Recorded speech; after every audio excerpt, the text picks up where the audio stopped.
నిజామాబాద్ జిల్లా వేల్పూర్ మండల కేంద్రంలోని నిన్న ఒకే రోజు రాత్రి 4 ఇళ్లలో దొంగల బీభత్సం. తాళాలు వేసి ఉన్న ఒంటరి ఇళ్లను టార్గెట్ చేస్తూ దొంగతనం చేస్తున్న దొంగల ముఠ నిన్న ఒకే రాత్రి ఎస్సీ వార్డులో ఉన్నటువంటి శారద అనే మహిళ శివరాత్రికి వేములవాడ రాజన్న దర్శనానికి వెళ్దామని జమ చేసుకున్న డబ్బులు 10,000 రూపాయల నగదు, 3 గ్రాముల బంగారం, 20 తులాల వెండి కడియాలు దొంగిలించుకొని పోవడం జరిగింది. ముదిరాజ్ గౌరయ్య నర్సయ్య వారి బంధువులు రామన్నపేటలో చనిపోవడంతో వారింటికి వెళ్లగా తాళం వేసి ఉన్న తాళంని పగలగొట్టి బీరువా తాళాలు పగలగొట్టి నానా బీభత్సం సృష్టించారు. రాజు కిరాణం షాప్ యజమాని రాజు తన తల్లి ఆరోగ్యం బాగాలేక హైదరాబాద్ కు వెళ్లినందుకు కిరాణం షాప్ తాళం పగలగొట్టి గల్లెపెట్టలో నుంచి సుమారు 3-4 వేల రూపాయల చిల్లర డబ్బులు దొంగిలించారు దొంగలు. బద్దెం రాజేశ్వర్ వారు పాత ఇంట్లో కూలి మనిషి కిరాయి ఉన్న ఇంటి తాళం పగలగొట్టి సామగ్రిని చిందరవందరి చేశారు. ఒకే రోజు ఒకే రాత్రి 4 ఇళ్లలో చోరీకి పాల్పడ్డారు దొంగలు. మీ ఇంటికాడ వస్తుందా బాగుంటాడు కదా, మీరు ఉన్నారు కదా, మరి ఆమె ఉండమని ఆమె పోతుంది పనికి, వాళ్ళు ఉండొచ్చు.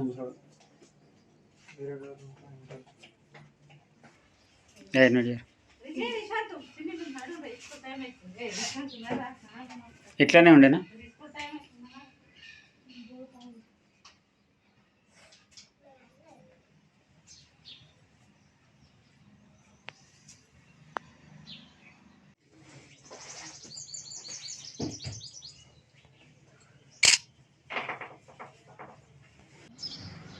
ఇట్లా మా ఆడబిడ్డ భర్త చనిపోయిందని రానపేట పోయినాం.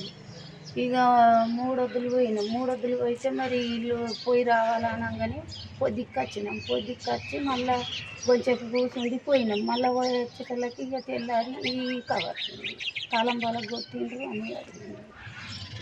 ఏమేమి పోయినాయి? 2:30కు ఇది తప్పుడైంది. కానీ మాకు ఈ తలుపు చేయగానే కబర్స్ తప్పుడు అవుతుంది. కానీ నేను ఏమనుకున్నా మా ఎత్తల ఇంట్లో ఏమన్నా పడ్డాయేమో అని గిట్లా అనుకున్నాం.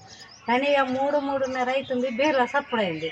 బీరువా సప్పుడు కాగానే నేనన్నా ఇట్లా దొంగలు ఏమో పడ్డట్లా అయిండ్రు, మరి సప్పుడు అవుతుందంటే ఈ మనిషి ఏమన్నాడు, కాదు ఎలకలు అన్నది అడిగిండు. మేము ఫోన్ చేసుకుంటూనే ఉన్నాం. ఇక మా ఫోన్ సప్పుడిని అడిగా లైట్ వేసినాం కదా, ఆకిట్ల లైట్ గప్పుడే పోయినట్లేండు.